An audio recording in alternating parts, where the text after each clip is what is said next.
Serial सरू के आने वाले अपकमिंग ट्रैक में दर्शकों को देखने को मिलने वाला है अब तक का सबसे बड़ा धमाका। कहानी उस मोड़ पर आ चुकी है जहां झूठ की नींव हिलने वाली है और सच खुद रास्ता बनाकर सामने आने वाला है। सरू की जिंदगी में वह पल आने वाला है जब उसकी आंखों के सामने चंदा का असली चेहरा बेनकाब हो जाएगा। अब तक चंदा जिस मासूमियत और भोलेपन का नकाब ओढ़े हुए थी वह पूरी तरह उतरने वाला है। दरअसल चंदा कोई और नहीं बल्कि एक बड़ी चाल के तहत खुद को अन्नपूर्णा बजाज की असली पोती साबित कर रही थी। उसने बड़ी चालाकी से नकली निशान बनाकर सबको यकीन दिला दिया कि वही चंद्रकांत की पोती है। लेकिन किस्मत कब तक झूठ का साथ देती है। इधर चंद्रकांत के मन में भी लगातार यह शक गहराता जा रहा है कि कहीं न कहीं कुछ तो गलत है।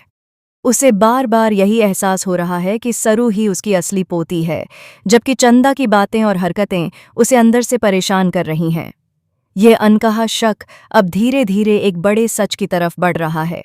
आने वाले एपिसोड में सरू अपनी आंखों से वह देख लेगी जो उसकी पूरी दुनिया हिलाकर रख देगा। सरू देखेगी कि चंदा छुपकर नकली मार्कर से वह निशान बना रही है जिसके आधार पर उसने खुद को अन्नपूर्णा बजाज की पोती साबित किया था। उस पल सरू को न तो अपनी आंखों पर यकीन होगा और न ही दिल पर। वह सन्न रह जाएगी। उसकी आंखों के सामने बीते सारे सवालों के जवाब खुद ब खुद जुड़ने लगेंगे। हैरानी, गुस्सा और दर्द, इन तीनों जज्बातों के बीच सरू एक बहुत बड़ी गलती कर बैठेगी। वह गुस्से में आकर चंदा का सामना कर लेगी और उससे साफ साफ कह देगी कि वह जान चुकी है कि चंदा नकली है। सरू चंदा को चेतावनी देगी कि अगर उसने सच नहीं बताया तो वह उसे सबके सामने एक्सपोज कर देगी। यहीं से कहानी में असली खेल शुरू होगा। कामिनी, जो अब तक पर्दे के पीछे से सारी चालें चल रही थीं, ये जान जाएगी कि सरू को पूरा सच पता चल चुका है। इतना ही नहीं, कामिनी को यह भी यकीन हो जाएगा कि सरू ही अन्नपूर्णा बजाज की असली पोती है। अब सरू का जिंदा रहना कामिनी के हर प्लान के लिए खतरा बन चुका है। सरू को रास्ते से हटाने के लिए कामिनी इस बार कोई छोटी चाल नहीं बल्कि एक जानलेवा साजिश रचने वाली है। अनिका के साथ मिलकर वह एक खतरनाक प्लान बनाती है। इस प्लान के तहत घर के एंट्रेंस एरिया में कांच के टुकड़े बिछा दिए जाते हैं और ऊपर से पानी फैला दिया जाता है ताकि फर्श फिसलन भरा हो जाए।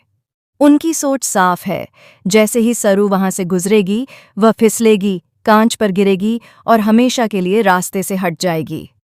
अनिका को पूरा भरोसा है कि इस बार सरू बच नहीं पाएगी, लेकिन किस्मत को कुछ और ही मंजूर है।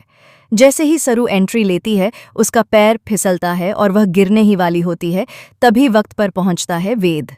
वेद अपनी जान की परवाह किए बिना सरू को संभाल लेता है और एक बार फिर उसका रक्षक बनकर सामने आता है। भले ही सरू और वेद की शादी नहीं हुई है, लेकिन उनका रिश्ता किसी कागज का मोहताज नहीं है। उनका बॉन्ड आज भी उतना ही गहरा है जितना पहले था। वेद हर हाल में सरू का साथ देने का वादा करता है और उसे भरोसा दिलाता है कि वह अकेली नहीं है। इसी बीच कहानी में एक और बड़ा ट्विस्ट आने वाला है। सरोजा, जिसे सभी मरा हुआ मान रहे थे, वह असल में जिंदा है। सरोजा की वापसी पूरे घर में भूचाल लाने वाली है। उसके पास ऐसे राज हैं जो कामिनी और चंदा की सारी साजिशों की जड़ हिला देंगे। अब सवाल यह है कि क्या सरू सच को सबके सामने ला पाएगी? क्या चंद्रकांत को अपनी असली पोती की सच्चाई पता चल पाएगी? और सरोजा की वापसी किसका खेल बिगाड़ देगी?